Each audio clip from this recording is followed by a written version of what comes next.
This is Steve Byrne of the Hamish Henderson Archive Trust with an update on our campaign. Many of you will know already that we met our first target within a stunning 48 hours of launching on the 8th of June. Thanks to all of your contributions, we'll be able to make a full inventory of the Hamish Henderson Archive this summer for the first time. However, there is still more work to do in the long term in securing the overall fate of the papers. The Sponsoon campaign runs until the 11th of July, and we encourage people to continue pledging to allow us to continue building a strong case for the future of the archive. The extra funds already pledged will allow us to begin preserving the papers using international archival standards and establish a dedicated website for the Trust to keep the campaign momentum going after our Sponsoon deadline. Please watch the following film to find out more about Hamish Henderson's life and work, and why we still need your help in saving the papers for Scotland. Hamish Henderson was Scotland's foremost folklorist, as well as a major poet. He was recipient of the Somerset Maugham Prize for Literature in 1949, and a songwriter of international standing, whose songs have been acknowledged by such figures as Pete Seeger, Bob Dylan and Nelson Mandela.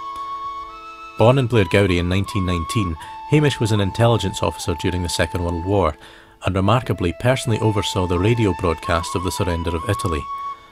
Upon his return to Scotland, he was soon involved in the foundation of the School of Scottish Studies at the University of Edinburgh, which sought to systematically collect, preserve and promote Scotland's folk culture for the first time.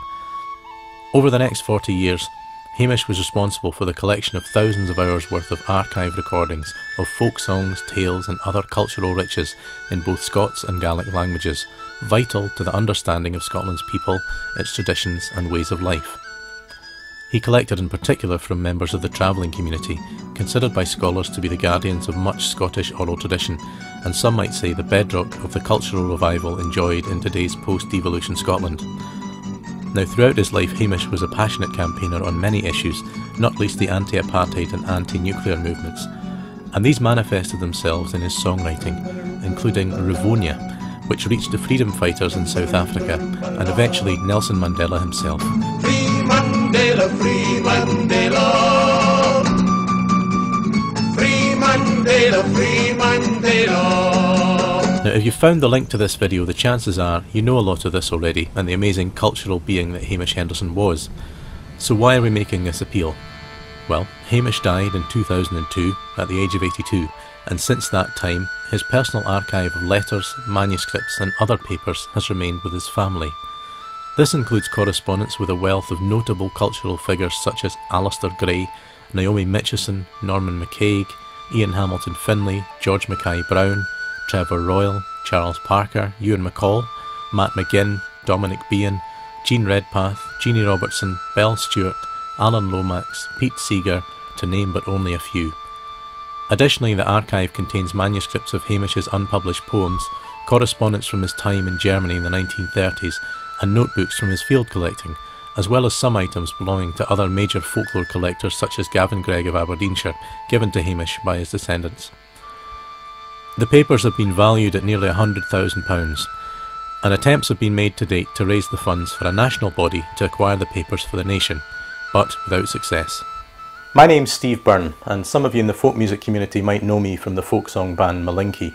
I'm also a graduate of the School of Scottish Studies, and I worked for several years for the Tober and Dulchas Kista Riches project, which was involved in digitising and cataloguing many of the tapes in the school's sound archive, including those collected by Hamish over the years. Since 2008, I've worked with the Henderson family to try and secure the fate of Hamish's papers, and in that time we've set up the new Hamish Henderson Archive Trust. Now, the 25 boxes of Hamish's papers have never been catalogued, so it's our intention now to raise £2,000 or more to allow the Trust to spend the month of July compiling a basic inventory of the papers for the first time to aid in future negotiations. Now, in return for your support in this first campaign, you would receive a limited first edition copy of the new Hamish Henderson Journal, which we propose to start once the papers have begun being more fully catalogued. Published annually, the journal will focus on the life and work of Hamish, using the material in the archive as its main resource. Hamish's contemporaries have long had their papers committed to the national record, and it's now an embarrassment that a culturally unique figure like Hamish, champion of our folk culture, has had to wait so long. So with your help, we can bring that wait to an end, give Hamish his rightful place, and take our next step on the road to securing these vitally important papers for Scotland. and for the benefit of future generations.